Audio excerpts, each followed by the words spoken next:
Good evening and welcome to Tucker Carlson Time. Happy Friday. In retrospect, Joe Biden's first-term policy agenda seems very optimistic, almost comically optimistic. Shortly before his inauguration, Biden announced something he called the Build Back Better agenda. Of course, we mocked it at the time. But looking back, it was in some ways a hopeful document. America must have been a very rich country back then. And by back then, we mean last year. There weren't a lot of essentials in Biden's agenda.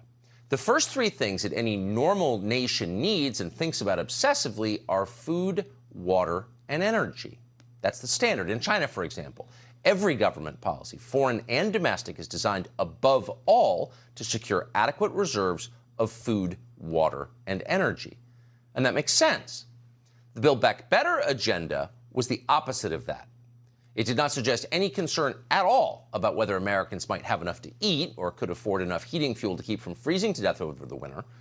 Biden's agenda was focused on the kind of added extras you get to when you fixed everything else and then still have trillions left over.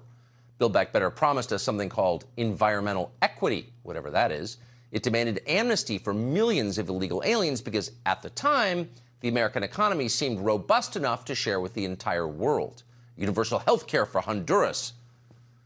Biden called for free solar panels for everybody and taxpayer-funded pre-K for all American parents, and so on and on. Build Back Better was the neoliberal version of flying cars. It was a dreamy Christmas list of luxuries that for a moment in time seemed almost within reach. A lot has changed. Nobody's talking about flying cars anymore. Here's Joe Biden from yesterday. With regard to food shortages, yes, we did talk about food shortages. And it's going to be real. The price of these sanctions is not just imposed upon Russia. It's imposed upon an awful lot of countries as well, including European countries and our country as well. And because both Russia and Ukraine have been the breadbasket of Europe in terms of wheat, for example, just to give you one example.